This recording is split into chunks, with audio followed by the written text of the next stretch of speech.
and welcome to the Cancer Journey podcast. I'm Alicia. And I'm Sherry Ann. And we'll get started with our pest check-in, as we normally do. Do you want to start, Sherry Ann, or would you like me to? I'll go. Okay. So physically, I'm a 8.3. Emotionally, I am a 8.75. Spirit, 9.2. Hope, 9.2. And my word is happy. Okay, your turn.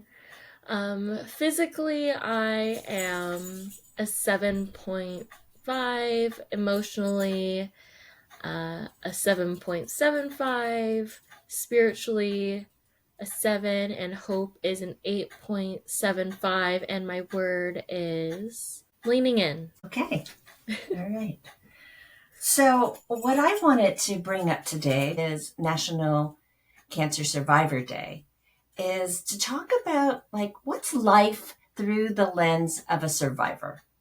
And when I say survivor, for me, and kind of how we hold it at CJI, is a survivor is somebody who's done with active treatment. And that's not the same as like the American Cancer Society. They consider anybody who has been diagnosed with cancer a survivor. And I think that's aspirational and that's fine. But for me, I personally did not feel like a survivor until I was done with treatment. Like I had survived that particular part of my journey. Yeah, absolutely. And survivors have such a unique journey. And survivorship is something that we've been talking about for, I don't know, close to a year now, as we kind of grew our after cancer program for survivorship specifically, but also for, caregivers and thrivers as well. And something that we're finding with people who are done with that active treatment is that they ring the bell, and then what? Then what do they do? Right. So it's a really this unique space of figuring out what comes next. For me, what it kind of feels like, or from what I hear at least too, it feels like, okay, you're finally an adult now. Go off and do adult things. Like, you got this. You're gonna go on your own and figure it out. And you're like, what? What do you mean? What do you mean? You know what? And it feels exactly like that.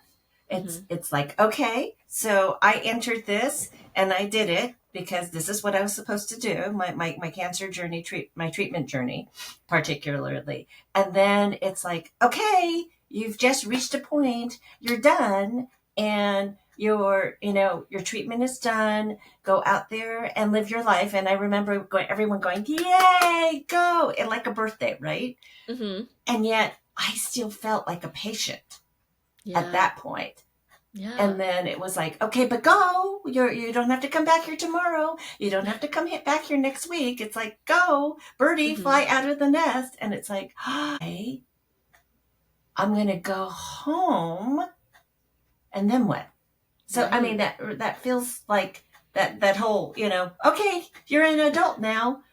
Go. Right. And even then, when you're a patient, you're actively in treatment, all of your focus is on your treatment and how to just get to the next day, and not necessarily thinking so far forward that you're like, okay, what are my next steps once I'm clear, once I'm, done with all of my treatment? Like, these are the clear next steps to take. And like, I've been preparing for, this side of my journey the whole time. It's like, no, that journey comes so abruptly, is what I hear time and time again for people. And that's where they tend to feel most lost. Yes. And I do think that our after cancer reentry and survivor's journey programs do provide kind of that next step, the holding ground, and the place for them to lean into. I mean, I think that pretty much is the reason why I really did start the Cancer Journey Institute, because I felt so lost after. It's that birdie fly out of your nest. It's like, okay, I leaned into this nest of treatment. While it wasn't fabulous, it was holding me, and now I'm out there on my own. Hmm. And I know we could spend some time talking about our after cancer programs, but I really want to just take kind of a step back and talk about life through the lens of a survivor. Hmm. Hmm. Somebody Absolutely. who is done with their treatment. They're either considered in maintenance mode for breast cancer survivors, or they're in, you know, no evidence of disease, so NED, or they're in remission, or any version of that, Hmm. where it's like, okay, I don't have to lean into the medical system. Now I'm leaning into myself. Hmm. So how do I continue life as a new title, if you even want to take it on, as a survivor, or as we often get in the cancer community, thrivers, Hmm. except that there is, like, am I a thriver? Yeah.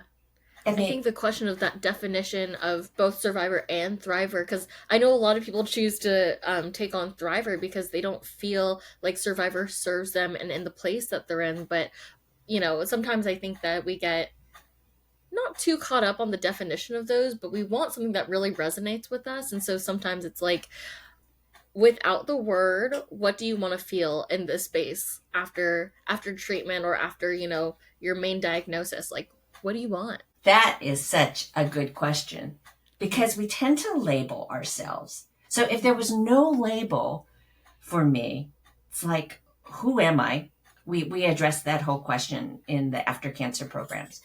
But who am I for me Hmm. to move forward? And it's not like we're not who we were before. We just went through a really challenging, traumatic experience. So, how do I want to take that and move forward? Yeah. So I'm still pondering that question. It's like, I know where I am now. And surprisingly, I mean, even going through 5 different cancer journeys, I realized that I'm about 10 years out. I haven't thought about that in a while from my last cancer. I mean, that is a big deal. It's a long Yeah. time, it's a decade. It's like, Yeah. wow. And yet, I still, I could feel it if I really step into it. Like, am I doing my life right?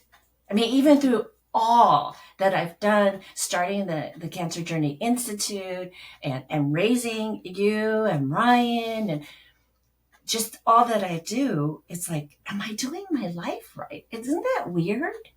Yeah. Well, I don't think it's weird. I actually think that there's a tremendous amount of pressure that comes after your treatment journey, and a lot of um I mean, I think to an extent when you're a patient, you're never no one's ever perfect, period, but um during your treatment there's this amount of worrying up or martyrdom that comes with it, that you kind of have to bounce back and forth from to just survive just what that feels like in that time.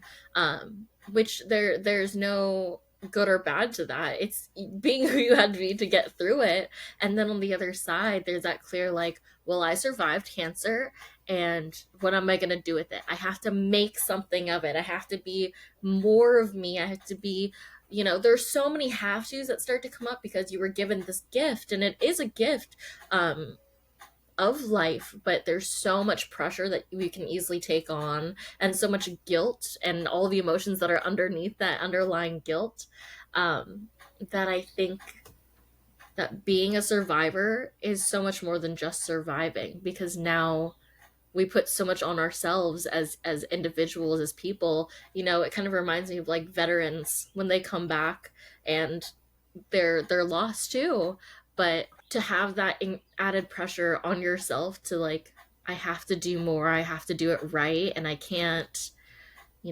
lollygag and mess it Right. up and fall back into whatever I was falling into, or whatever I deem to be bad now. Um, and it's such a fine line to walk, to want to live more carefully and more deliberately, but also want to live to the fullest. And it's a fine line between holding yourself back and pushing yourself too far forward and to Right. being too demanding. Right. I mean, I kind of feel like the fine line is I want to make a difference. I want to have impact. And because I've given it a second chance or a fifth chance Hmm. to really do something. It's like, come on, Sherry Ann, step up. And then there's this other one that says, but it's my life. Hmm. It's not everybody else's life. So what if I just plant seeds and watch the flowers grow? Hmm. And I mean, I'm feeling really emotional right now because it's this life is short and it's very beautiful. And I want to take my time and to appreciate all the beauty that's there. And I could really feel that. Like, I really want to appreciate life. Hmm. And then at the same time, it's like, hurry up. There's so much to do and don't Yeah. waste it. So it's that teeter totter of can I have both of these? And how do you have slow down and hurry up? Hmm. Yeah. Yeah. I mean, I think that's the crux of life too, but I do think that for survivors especially, they put so much pressure on themselves to do both of those things, that like having an impact and doing something with the life that they have, but also enjoying the little things, you know? And it's so easy to let the little things flip by when you're zooming through just trying to get stuff done. I think that that totally makes sense, and I think that that's an emotional place for a lot of people to figure out what that is, because it's so hard. Right? It's so Right? hard, and to even be able to express it is hard, because some people are just stuck in that like caved in tightness of just I don't know what to do, I don't know what comes next. um and I don't think there's any time that that is maybe more evident than right as you're heading into your survivorship, and you're like, wait, everything that held me is now gone, the walls Mm-hmm. are gone, and it's just this open vacant space where yes, there's possibility, but possibilities for what? And Right. Right. And what's saying doing something really meaningful and impactful is more important than just being present in the moment mhm, and allowing ourselves to luxuriate and really just be with the tree or the flower. mhm, I mean, I know that and I don't know why I keep bringing that up, but when I think about the the the seed and the bloom. I mean, we totally embrace that when we talk about our after cancer program and that whole metaphor. But it's like I really am fascinated by that. You mhm, know, that we have this soil that nourishes the seed.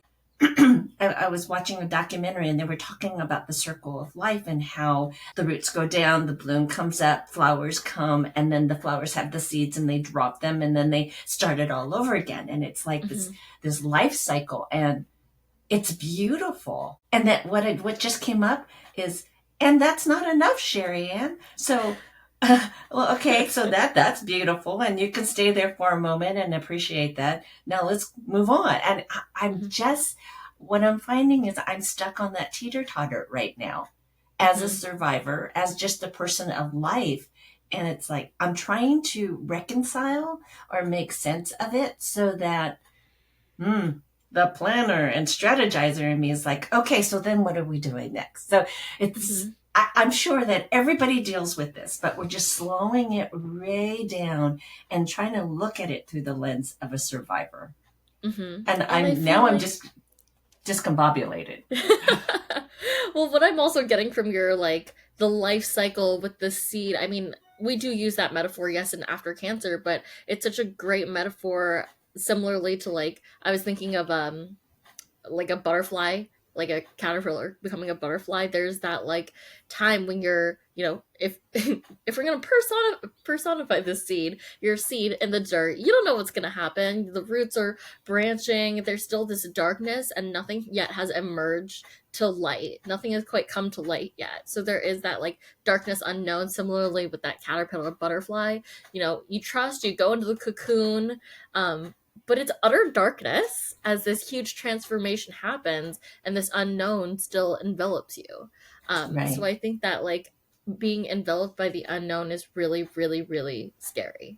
And I think that's what it starts to feel like as you're transitioning into being a survivor and a thriver. And, the stepping stones are not laid out for you right there. It's not completely obvious what comes next. You don't know how many leaves are going to be on there to like photosynthesize to bring you back to life. You don't know like what color your wings are going to be or whatever it is really that helps you in your survival as you move forward. But you can only continue to move forward and have that trust as a survivor, and with this great resilient strength that you've gained from this whole treatment experience. I think really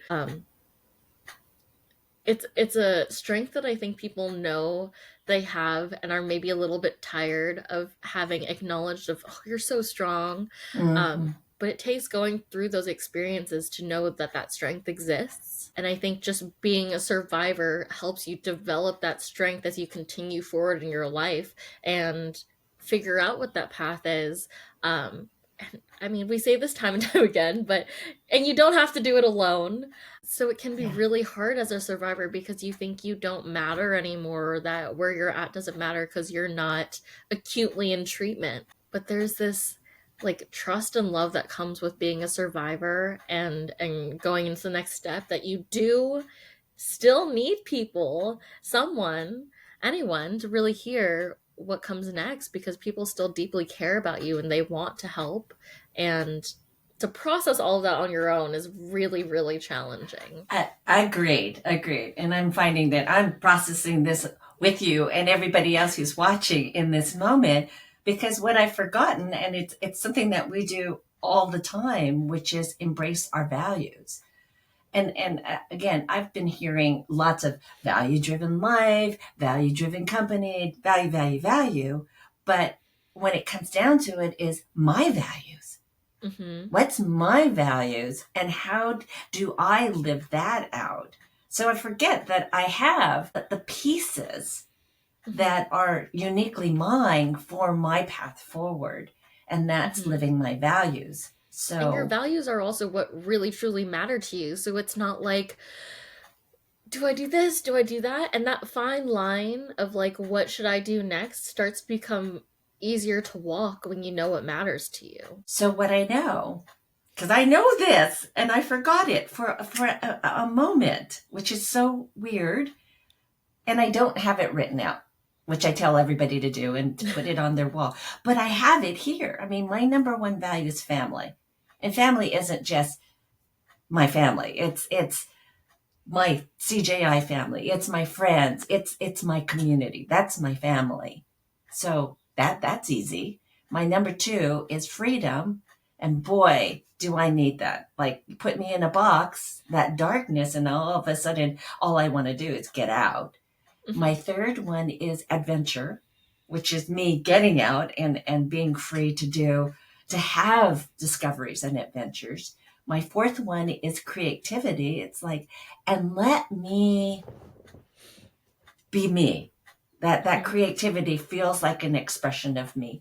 And then my fifth one is love. So, I mean, just even saying it out loud, it it lifts me. It Mm-hmm. reminds me. It gives me that the color to the lens. It's like, Mm-hmm. okay, how are you going to see your life? I'm going to see it through my values. I'm going to move forward in alignment and in honor of my values. And that feels good. I actually love so much that even I know that you're like, how could I forget for a second that values existed?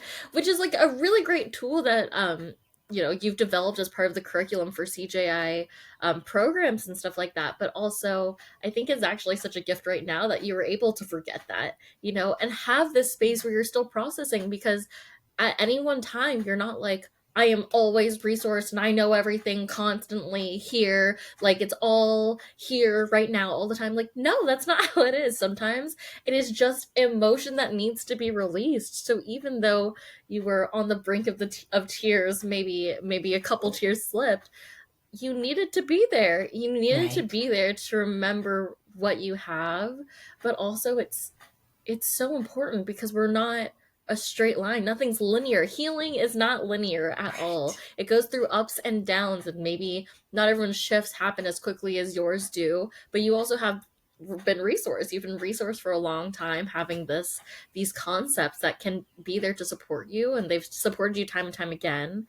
And there are a lot of survivors out there who I know don't nearly feel as resourced in that way. And instead, when that overwhelm of emotion, good or bad, hits them, and often I think we equate it to guilt because there is good and there is bad. So we're like, I don't know exactly what emotion's here, so I'm just going to call it guilt and give that blanket statement. But when we're wrestling in that space, it's really hard to find a place to come out of it and how Yeah. to get us out of it. Yeah. I mean, I feel like I should be kind of embarrassed that I forgot or whatever, but I'm not. What Yeah. I actually feel is real Mm-hmm. because I've been tired. I've been Mm-hmm. so tired. And Yeah. so that's what happens when we get tired. It's like we don't have all of our resources. We forget. We just we just need to be, and in my beingness I forgot about what was important. Wow, Mm-hmm. that's interesting. It's just real. So I'm coming Yeah. to you guys real, Yeah. and that's what's here. And I think that's so important. I think that that exhaustion is so equally felt amongst not just survivors, but a lot of people. A lot of Right. people, especially in this day and age where sometimes your value is your value for other people, maybe based on your productivity, or we assume that it is. So we just do until we're burnt out, until we're exhausted. We're doing all these things because we want to like produce something, and all of that energy that goes into it has also been depleted from us, and it's easy to um not recognize when we are Mm-hmm. depleted. And so then we become overwhelmed with other things that can enter into that space that maybe like that energy was holding up. Maybe it was holding up some walls for those emotions. And now that those walls are down because you're depleted, it rushes in. And it like I think feel like you just demonstrated so well how like I mean very eloquently did you describe what that feels like, but you were also able to process it a little bit. Yeah, just letting myself have that moment of I don't know, and Hmm. then finding that I am self-resourced, that there is my path forward, just mine, Hmm. not Hmm. yours, not anybody else's, which is all all that I can really handle anyways. I can help Right. other people, but my path is my path. So Hmm. it feels really good to remember that and to hold it and to actually process it, which I probably could not have done by myself. Like you said before, I say probably. I know I could not have done it myself. Maybe with Right. a lot of journaling and being really quiet, but in that moment it was just like, this is how I'm feeling. Oh, what's here for me? And then the values came up. So Yeah. I love this. Yeah, and just being able to express. Yeah. Yeah. So, what is your takeaway and your word? Wow. Okay. Takeaway is that life is complex, and we think that we need to get it right, but I think that, I mean, truly, and I know some people don't agree with this word, but life is a journey, and I'm on it, and I Hmm. choose to have wide open eyes, and I'll do it out loud, and that's okay. Hmm. And my word is permission, that I get to do this. How about Yeah. you? For me, my takeaway is that as someone who is not a cancer survivor myself, but I've witnessed and experienced many, many survivors in my lifetime. Survivorship is so hard, and it's something that I think that as a society we're like, congratulations, you're a survivor, yay! And it has a lot of energy to it. Even just saying the word survive really kind of lends itself to that, but it's so much more difficult than um, you can really anticipate, I think, when you enter into survivorship. And there's a lot more love that I think needs to go into that space. So my heart goes out to all the survivors who have come out feeling lost and who have come out feeling like they should be something that they're not yet. And I want to send love to survivors who like need it, really, truly.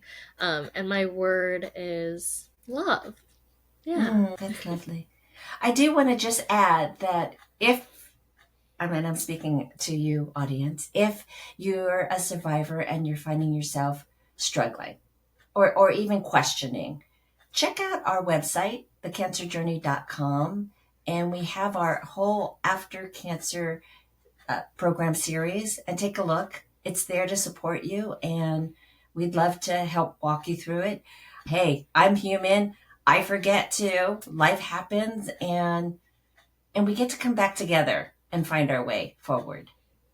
So Yeah. thanks for joining us. Thank you, and we'll see you next week. Bye for now.